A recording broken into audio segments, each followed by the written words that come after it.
A gente está chegando então nas últimas mensagens.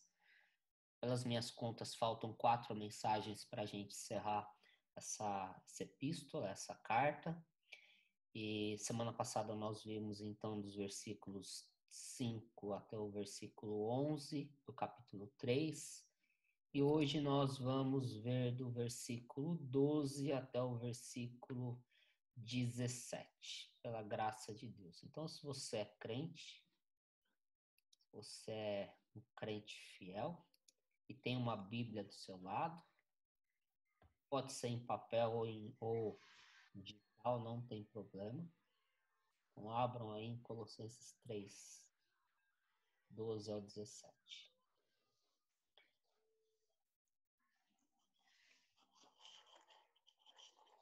Amém? Eu vou ler na versão revista e atualizada. Se você tiver uma versão diferente, você acompanha mesmo assim. A minha versão diz assim: Revesti-vos, pois, como eleitos de Deus, santos e amados, de ternos afetos de misericórdia, de bondade, de humildade, de mansidão, de longanimidade. Suportai-vos uns aos outros, perdoai-vos mutualmente, caso alguém tenha motivo de queixa contra outrem. Assim como o Senhor vos perdoou, assim também perdoai vós. Acima de tudo isto, porém, esteja o amor, que é o vínculo da perfeição. Seja a paz de Cristo o árbitro em vosso coração, a qual também fostes chamados em um só corpo, e sede agradecidos. Habite ricamente em vós a palavra de Cristo, instruí-vos e aconselhai-vos mutuamente em toda sabedoria, louvando a Deus com salmos e hinos e cânticos espirituais, com gratidão em vosso coração. E tudo o que fizerdes, seja em palavra, seja em ação, fazei-o em nome do Senhor Jesus, dando por ele graças a Deus Pai. Amém? Senhor, nós queremos te louvar e bendizer teu santo nome, Pai, e pedimos que o teu Espírito Santo, que é poderoso para nos consolar, nos edificar, nos exortar, tenha total liberdade no nosso meio para nos transformar também, Senhor. Mediante a tua palavra, Senhor, que o Senhor possa falar aos nossos corações e nos moldar e nos mudar para que cada vez mais possamos espelhar ou exalar o bom perfume de Cristo nesta terra. Em nome de Cristo Jesus. Amém. Queridos, a gente tem falado ao longo dessa epístola de todos aqueles grupos em que Paulo vai bater ou em que Paulo vai voar com os 2 pés no peito, que tentava se infiltrar lá na igreja de Colossos, aqueles falsos mestres, ensinando os mais diversos tipos de heresias. A gente já viu, a gente já falou a respeito de cada uma dessas heresias, de cada um desses grupos, dos filósofos platônicos, a gente falou daqueles místicos que adoravam a anjos, a gente falou dos judaizantes que tentavam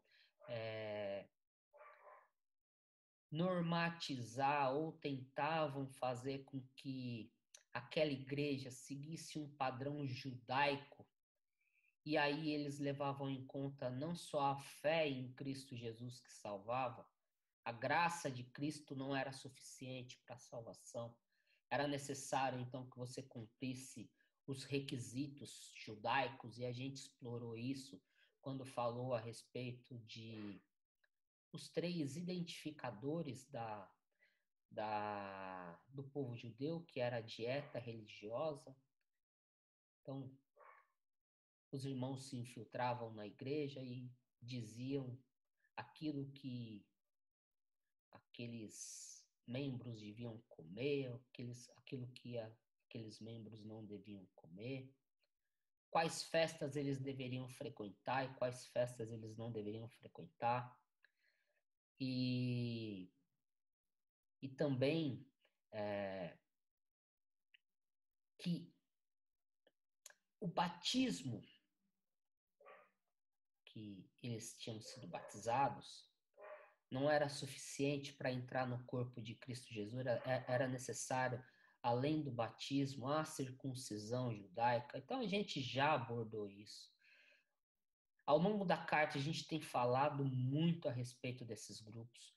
E a gente percebe que Paulo vai construir, então, uma teologia para defender, uma teologia cristã, para defender todas essas heresias que a gente abordou, até, deixa eu pegar aqui, até o verso 23, até o final do capítulo 2. Paulo vai desmontar, ou Paulo vai despejar uma teologia cristã para então combater cada grupo desse, cada heresia que esses grupos ensinavam dentro daquela igreja de Colossos. Mas aí, a partir da semana passada, a gente, se vocês não perceberam, e eu não falei de propósito, ele vira a chave, ele muda a chave. Ele sai daqueles grupos, ele sai de uma teologia, ele sai de uma elaboração teológica, de um pensamento teológico para defender a fé cristã desses grupos, para uma conduta prática da igreja. Então, até o final do capítulo 2, Paulo está desenvolvendo um pensamento teológico. A partir do capítulo 3, Paulo, então, ele vai para a parte prática da vida de santidade dentro da igreja, da conduta do verdadeiro cristão. E aí, então, Paulo já não combate mais especificamente aqueles grupos hereges dentro da igreja de Colossos. Paulo ele vai falar agora com o povo, com os membros de forma geral. E aí, quando ele vai falar com os membros, ele não está se referindo apenas a um grupo específico. Paulo, vocês lembram? Ele vai falar assim: olha, vocês precisam, esquece agora aqueles grupos heréticos. Vocês precisam agora, vocês, membros de igreja, membros da igreja de Colossos, vocês precisam fazer morrer a vossa natureza humana. Vocês precisam matar a natureza humana. E aí ele vai falar aquilo que é a natureza humana e a gente já trabalhou. Prostituição, impureza, lascívia, desejo maligno, avareza, idolatria. Paulo vai falar que aqueles irmãos não podiam mais mentir uns aos outros. Que eles não podiam mais praticar determinadas condutas. Por quê? Porque o velho homem, ele morreu na cruz de Cristo. Cristo pregou o velho homem, a velha natureza humana, na cruz. Essa velha natureza humana foi pregada na cruz. E aí Paulo, então, ele usa um artifício de ilustração para dizer aquilo que aqueles irmãos deveriam fazer. Uma vez que o velho homem morreu e o novo homem surgiu com Cristo Jesus, eles deveriam, então, se despojar, ou seja, tirar a roupa do velho homem e lançar fora. E lançar fora. Porque eles eram uma nova criatura. Eles eram pessoas agora lavadas e remidas no sangue de Jesus. E uma vez que eles são lavados e remidos no sangue de Jesus, existe uma nova vestimenta para eles. E aí a gente terminou a mensagem da semana passada falando a respeito da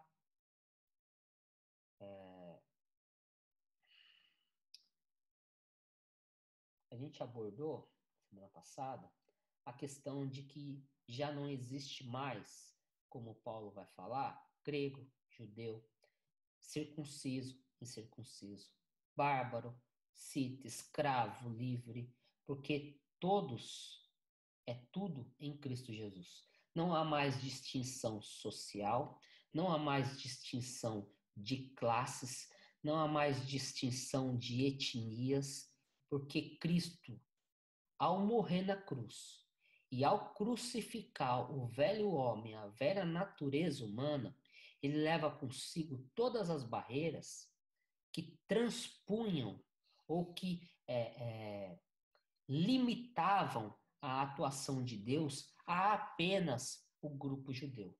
Agora o evangelho chegou a todo mundo, a todos os grupos, e não se limitou mais a um grupo específico, que antigamente era os judeus. E aí, depois de Paulo falar, então, que aqueles irmãos deveriam se despir, jogar fora a roupa do velho homem, Paulo, nesses versículos, ele vai falar que a gente deve fazer o contrário. Uma vez que você lança fora as vestes do velho homem, com a mentira, com a prostituição, com a maledicência, né? A gente falou um pouco da maledicência, a gente falou da fofoca, né? Que maledicência é fofoca. Uma vez que você lançou fora essa roupa do velho homem, você deve agora se revestir, ou seja, vestir a sua nova veste, que é a veste em Cristo Jesus. Você deve se vestir ou vestir uma roupa adequada para a sua nova vida. Ou seja, quando ele fala revestir-vos, pois, como eleitos de Deus, você não vai num casamento, se você foi com madrinha, você não vai nesse casamento com a roupa de quem vai para um luau havaiano. Existe uma roupa específica para que você use em determinados eventos. Se você é cristão, meu querido, você não tem mais outra roupa a vestir, senão a roupa daquele que foi eleito por Deus e que foi feito santo e que foi feito santificado, daquele que foi separado e amado por Deus e que, portanto, já não cabe mais em você qualquer outra vestimenta que não a vestimenta do novo homem, da nova criatura. Então, você precisa vestir uma nova roupa. E que roupa é essa? Paulo vai falar de 1, 2, 3, 4, 5 características dessa nova vestimenta do cristão. A primeira característica da vestimenta do cristão que Paulo vai abordar aqui é que a gente deve revestir ou se vestir com uma roupa que tenha ou contenha ternos afetos de misericórdia. Ternos afetos de misericórdia. Essa palavra ternos aí, aliás, essa palavra afetos de misericórdia, essa afetos é uma palavra que vem do grego, que ela significa entranhas. Vamos falar o português correto? Significa tripa mesmo. Tripa. Porque o pensamento da época do apóstolo Paulo era de que todas as emoções, elas vinham das entranhas. Porque quando uma pessoa, ela tinha um sentimento mais forte, ou a gente, quando tem um choque emocional mais forte, a primeira coisa que afeta é a barriga. Tanto que, quando você está namorando e você vê seu amado, a gente diz que você sente o quê? Um frio na barriga, não é? Para os que estão, né? Os casaizinhos novos aí. Vocês sentem um frio na barriga, não é isso? Por quê? Porque a ideia que Paulo tinha, ou a ideia antiga do centro das afeições do ser humano era as entranhas. Então, o que Paulo está dizendo aqui, se a gente fosse transpor para o nosso português dos dias de hoje, Paulo está falando que vocês devem. Opa! Oxe, quase fechei aqui. O que Paulo está dizendo é que vocês devem amar, ou vocês devem vestir uma roupa que tenha uma profunda compaixão com o seu próximo. Uma profunda compaixão, de misericórdia com o seu próximo. Essa é a primeira característica que Paulo vai falar do novo homem. Uma profunda, uma intensa, uma plena paixão,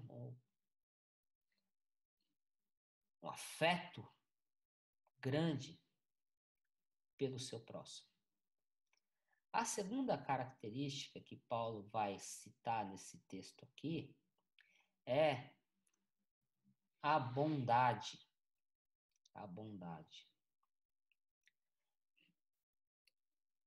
A gente tem um ideal de bondade, ou a gente tem um ideal daquilo que a gente acha que é ser bom aos nossos olhos. Ok? Não é isso? Quando a gente vai falar da gente, a gente diz assim, mas eu sou bom, eu não faço isso, não faço aquilo, não faço aquilo outro, porque a gente tem um ideal de bondade, que talvez não é o ideal de bondade de Cristo. E aonde a gente pode achar esse ideal de bondade de Cristo? Vocês lembram da parábola do bom samaritano? Onde Cristo vai contar uma parábola para então explicar ao judeu quem era o próximo dele, mas a gente pode perceber um ideal de bondade nessa parábola, porque o judeu e o samaritano, eles eram inimigos. O judeu odiava o samaritano. O judeu odiava o samaritano. E aí, quando um judeu está lá caído, que foi assaltado, bateram no judeu, e aí passou um outro judeu, não ajudou. Passou uma segunda classe de judeu e não ajudou. Passou uma terceira classe de judeu e não ajudou. E quando passa o samaritano, então, aquele que tem rixa com o outro, e aí vai ajudar, é esse o ideal de bondade. Aí a gente transpondo para os nossos dias, sabe qual é o ideal de bondade nos nossos dias? É quando você, por exemplo, que é...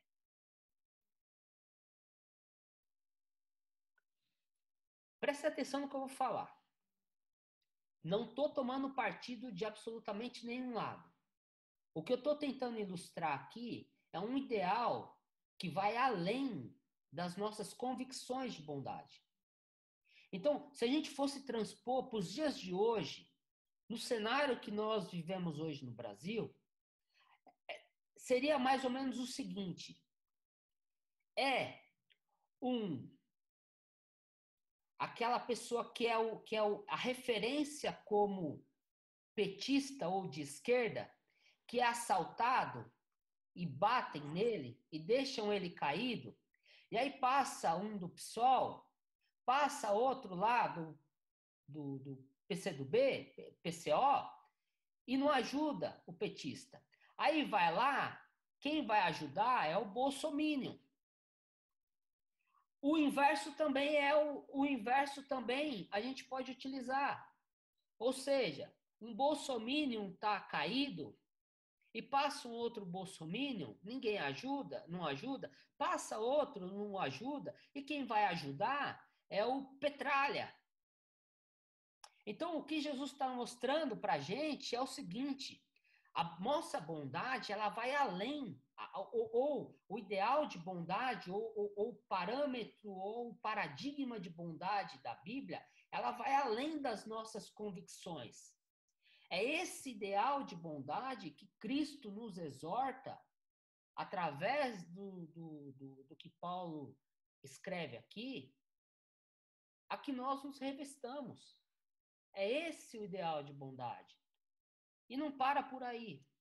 A terceira característica é humildade, mas não é aquela falsa humildade dos fariseus hipócritas, não. É você ser humilde. Não. Humilde no sentido de, eu sou coitadinho. Não. Tô sendo humilhado. Oh, meu Deus do céu. Os humilhados serão exaltados. Não. Não é esse o ideal de humildade que a gente percebe aqui. O ideal de humildade é aquele que está lá no Sermão do Monte, lá nas bem-aventuranças, onde Cristo fala que bem-aventurado os humildes, porque eles verão a Deus. É aquele que não é humilhado por fazer algo ou por deixar de fazer algo no sentido de como é que eu posso explicar isso? Eu exemplifico isso com a vida de José. A gente pode dizer que é o ideal de humildade, é o ideal da vida de José. Ele foi humilhado pelos irmãos, vendido como escravo. Eles queriam matar José. Aí resolveram não matar. Resolveram jogar num poço. Aí, não contentes, resolveram retirar do poço. Aí resolveram vender ele como escravo. Aí ele foi para o Egito. E aí no Egito ele sofreu o pão que o diabo amassou. Foi para a cadeia. Mas um dia, Deus exaltou José. Só que essa exaltação de José não foi para que ele, então, devolvesse na mesma moeda para os irmãos lá na frente. Quando José teve a oportunidade de retribuir o mal com o mal, José retribuiu o mal com o bem.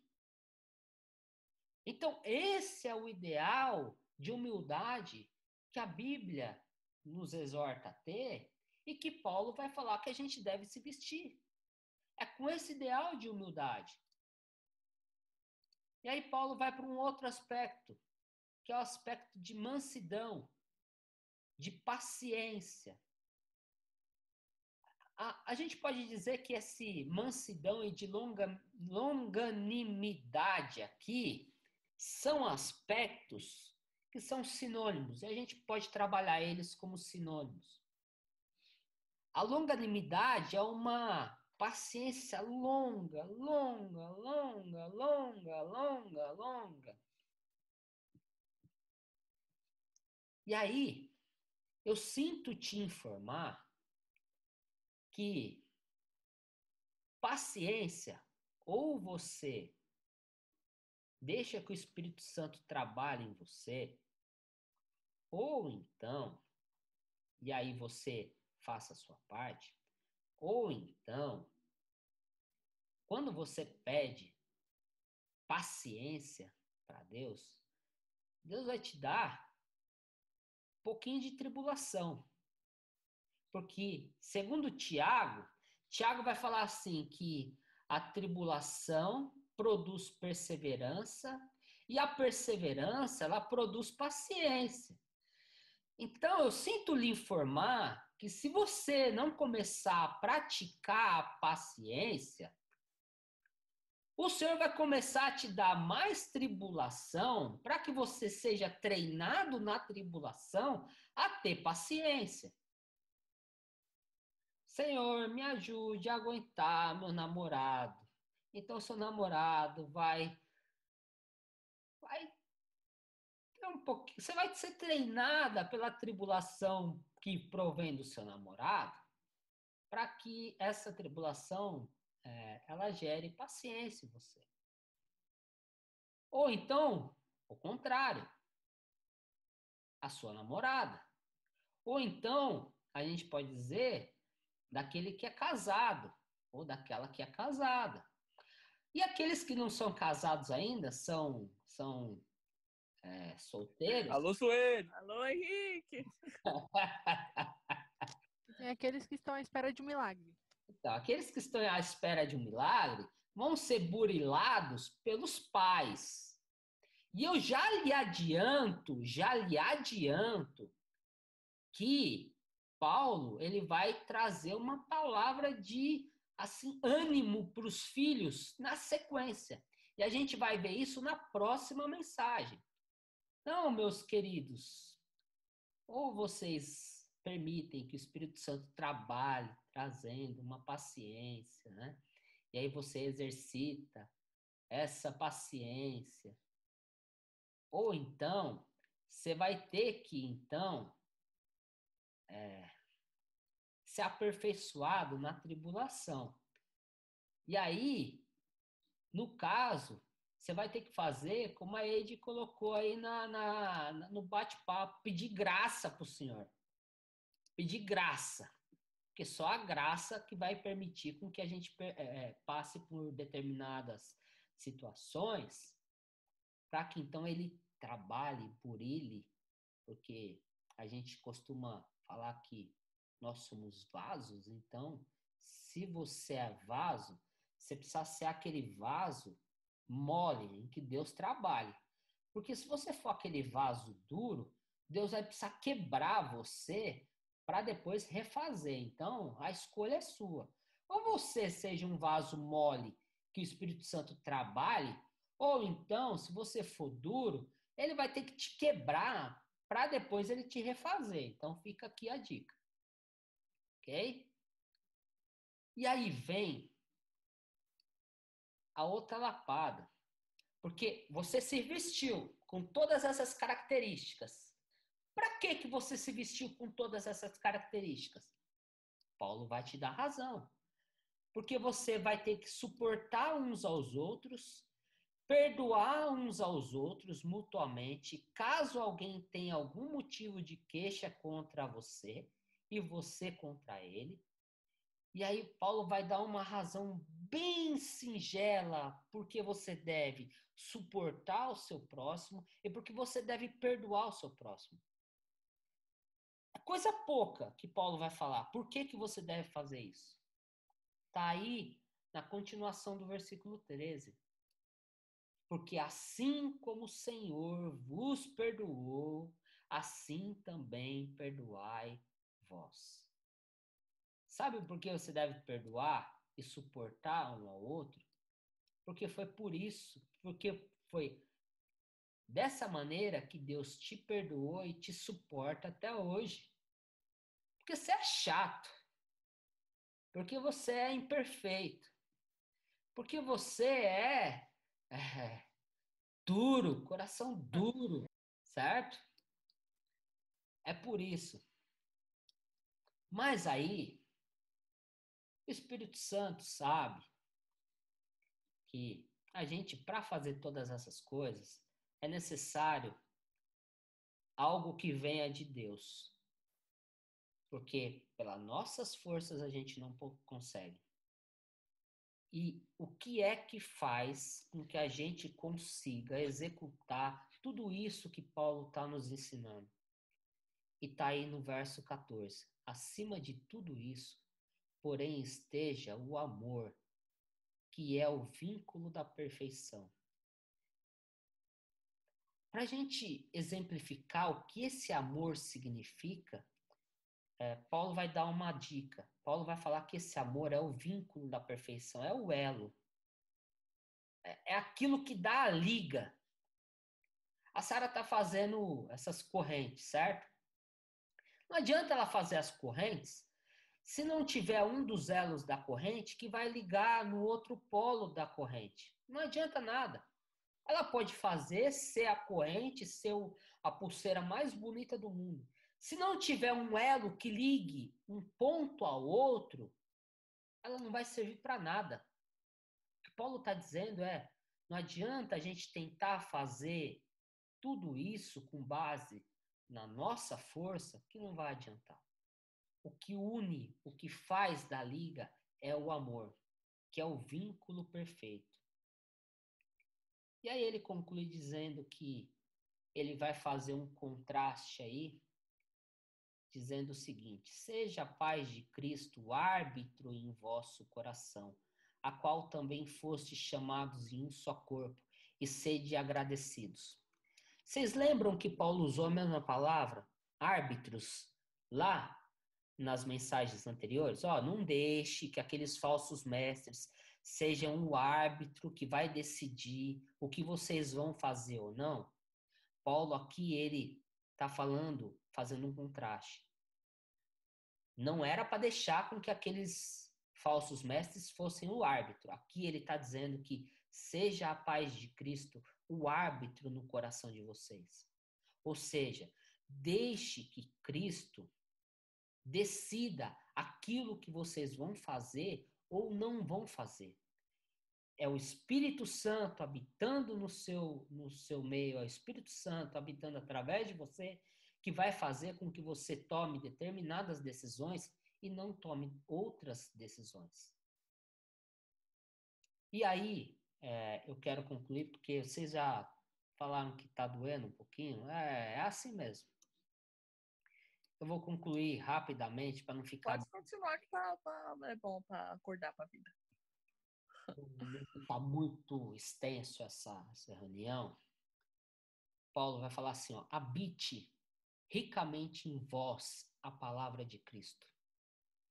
A palavra habite, no grego, é um verbo que está no imperativo. Vocês estão estudando ainda, ok? A maior parte de vocês estão estudando.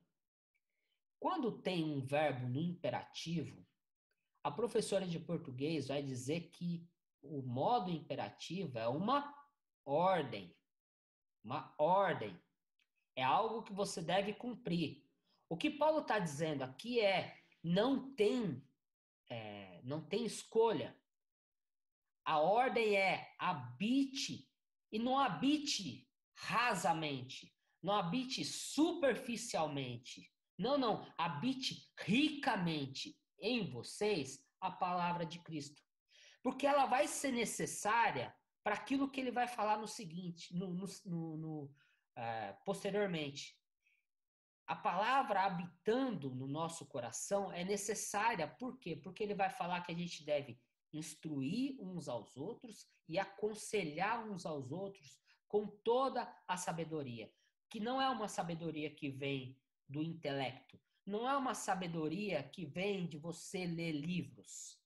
Não é aquela sabedoria que vem de uma filosofia ou de uma lógica, de uma retórica apenas e puramente racional. Não. É uma sabedoria que vem das Escrituras Sagradas, que é essa sabedoria que é necessária para instruir, ou seja, você corrigir um ao outro e aconselhar um ao outro. Aqui não está restrito à liderança da igreja a questão da instrução ou da exortação. Porque Paulo, ele entende que aquele que tem a palavra de Cristo habitando de forma ricamente em seu coração, ele vai exortar o outro irmão de forma digna do Senhor. Ele vai aconselhar o outro irmão de forma digna do Senhor.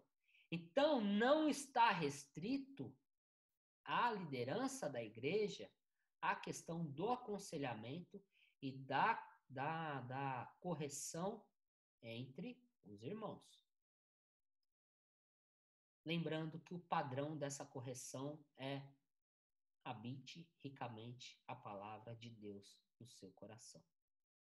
E aí ele termina dizendo que a gente deve louvar a Deus com salmos, hinos e cânticos espirituais com gratidão em nosso coração. E tudo o que fizerdes, tudo, não é uma parte, não é aquela parte que eu escolhi, não é o recorte que eu escolhi da minha vida. Não é só a parte que eu quero, mas é tudo, absolutamente tudo. Seja em palavra, seja em ação. Fazei-o em nome do Senhor Jesus, dando por ele graças a Deus Pai. Ou seja, já vou te deixar falar, tá, Yasmin? Ou seja, quando você for fazer alguma coisa, quando você for pensar alguma coisa, antes de tudo, você deve pensar ou deve imaginar: Jesus faria isso no meu lugar? Se Jesus faria isso no meu lugar, ok. Agora, se Jesus não faria isso no meu lugar, então não faço. Me abstenho de fazer. Esse é o conselho final de Paulo nesse versículo 17. Tudo que a gente for fazer, seja em palavras, seja em ação, consulta o Espírito Santo perguntando se Jesus faria isso. Se Jesus faria, amém. Se Jesus não faz, não faria, então não faça não, meu irmão. Se você fizer, você vai estar em pecado ou você vai provavelmente correr um grande, mas um grande risco de fazer besteira, de fazer bobagem. Então, tudo que você for fazer, consulte o Espírito Santo mediante a oração, mediante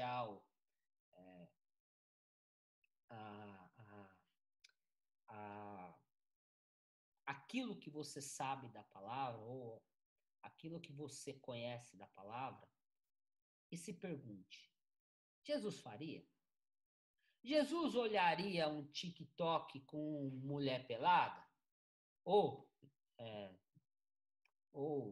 não sei se TikTok tem mulher pelada, mas Jesus olharia? Jesus olharia o Instagram de um marombado que fica desfilando de cueca por aí? Jesus falaria palavras torpes? Aí fica a critério de cada um analisar e decidir se é pertinente e conveniente fazer ou não.